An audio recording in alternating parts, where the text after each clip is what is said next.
கதை நேரம். திருக்குறள் கதைகள். தானம் சிறந்தது.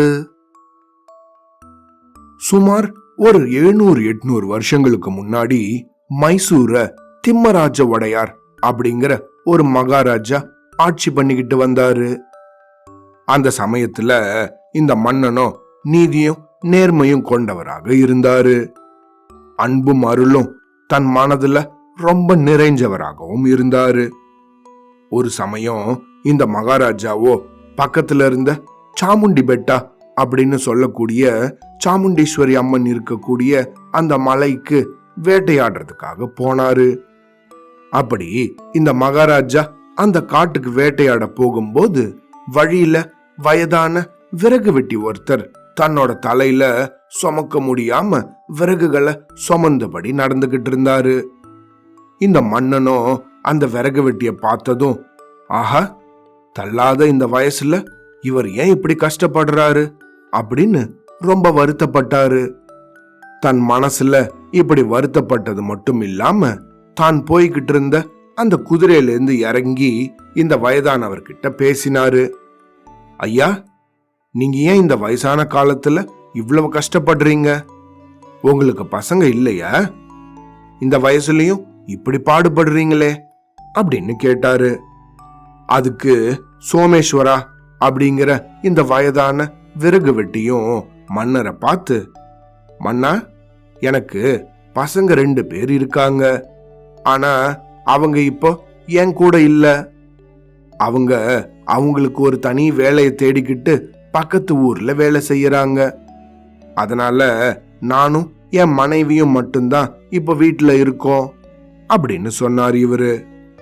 இத கேட்ட இந்த மன்னரும், ஆஹா, தன்னோட வயதான காலத்திலையும் தான் இப்படி உழைப்பாளியாக இருக்காரே அப்படிங்கறத நினைச்சு பெருமிதம் கொண்டாரு. அப்படி பெருமிதம் மட்டும் கொண்டது இல்லாம தன்னோட நாட்டுல இருந்த சந்தன காட்டுல ஒரு பகுதிய இந்த சோமேஸ்வரருக்கு தானமாகவும் கொடுத்தாரு. இப்படி இந்த மன்னரோ சந்தன காட்டோட ஒரு பகுதியை தனக்கு கொடுத்ததை நினைச்சு இந்த சோமேஸ்வரரோ ரொம்ப சந்தோஷப்பட்டாரு. அதே சமயத்துல இந்த விறகு வெட்டிக்கு அந்த சந்தன காட்டை நன்கொடையாக கொடுத்ததுல இந்த அரசனுக்கும் ரொம்ப சந்தோஷம். ஏன்னா வயதான இவரோ அந்த சந்தன மரங்களை வெட்டி விற்பாரு.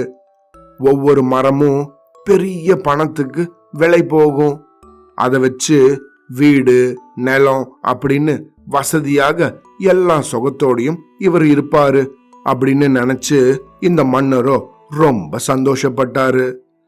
இந்த விறகு வெட்டியும் கூட அதுக்கு ஏத்ததுபடியே நடந்துகிட்டாரு. இதுக்கப்புறமா ஆண்டுகள் பல அப்படியே கடந்து போச்சு. இந்த மன்னரும் வழக்கம் போல வேட்டையாடுறதுக்காக சாமுண்டீஸ்வரி அம்மன் கோவில் இருந்த அந்த காட்டு பகுதிக்கு போனாரு. அப்படி இவர் போய்கிட்டு இருக்கும்போது எதிர்த்தாப்புல ஒரு செல்வந்தர் வரத கவனிச்சாரு. அது மட்டும் இல்ல, அந்த செல்வந்தருக்கு மக்கள் எல்லாரும் அவ்வளவு மரியாதை கொடுத்தாங்க.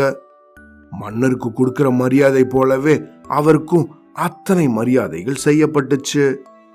இது என்னடா இது, ஆச்சரியமா இருக்கு. நமக்கு கொடுக்கிற இதே அளவு மரியாதை யாரோ ஒரு செல்வந்தருக்கு கொடுக்கறாங்களே மக்கள், யாரா இருக்கும் இவரு அப்படின்னு தெரிஞ்சுக்கிறதுக்காக அந்த பெரியவரை தன்னோட அரண்மனைக்கு கூட்டிட்டு வரும்படி தன்னோட காவலர்களை அனுப்பினாரு. அந்த பெரியவரும் பணக்காரருமான நபர் மன்னரோட ஆணைக்கு கட்டுப்பட்டு ரொம்ப சந்தோஷப்பட்டு அவர் முன்னாடி வந்து நின்னாரு. அரசன் அந்த பெரியவரை பார்த்து, ஐயா, பெரியவரே, நீங்க யாரு?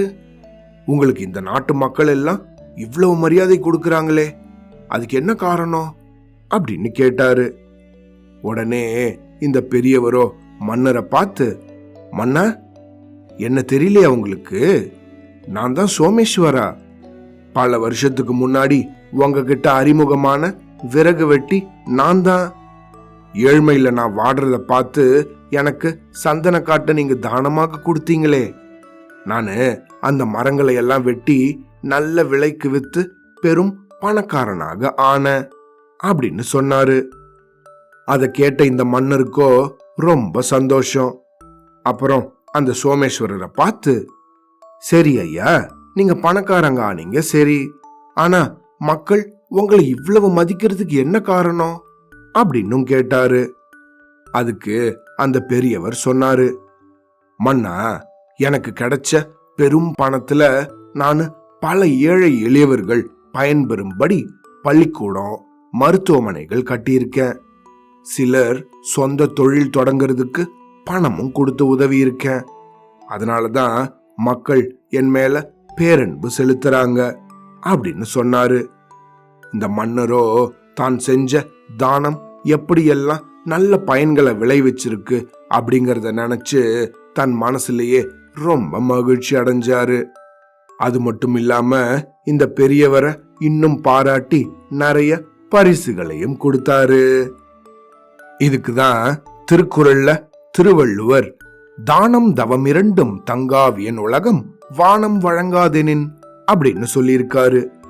அதாவது மழை பெஞ்சு உதவலன்னா கூட இந்த பரந்த உலகத்துல அடுத்தவங்களுக்காக செய்யப்படுற தானமும் தனக்காக மேற்கொள்ற தவமும் நிலையாமல் போயிடும் அப்படின்னு அர்த்தம். தானம் செய்யறதுங்கிறது மிகவும் சிறந்த விஷயம். நம்ம ஒருத்தருக்கு ஒருத்தர் தானம் கொடுக்கறதால பல பேர் பயனடைவாங்க. நம்மளால நேரடியாகவோ மறைமுகமாகவோ நம்ம கொடுக்கிற தானம் பல பேருக்கு உதவியாக இருக்கும். அதனால நம்மளால முடிஞ்ச அளவுக்கு அடுத்தவங்களுக்கு தானம் செய்யற ஒரு நற்பண்பை நம்ம எப்பையும் வளர்த்துக்கணும். சரியா? அவ்வளோதான்.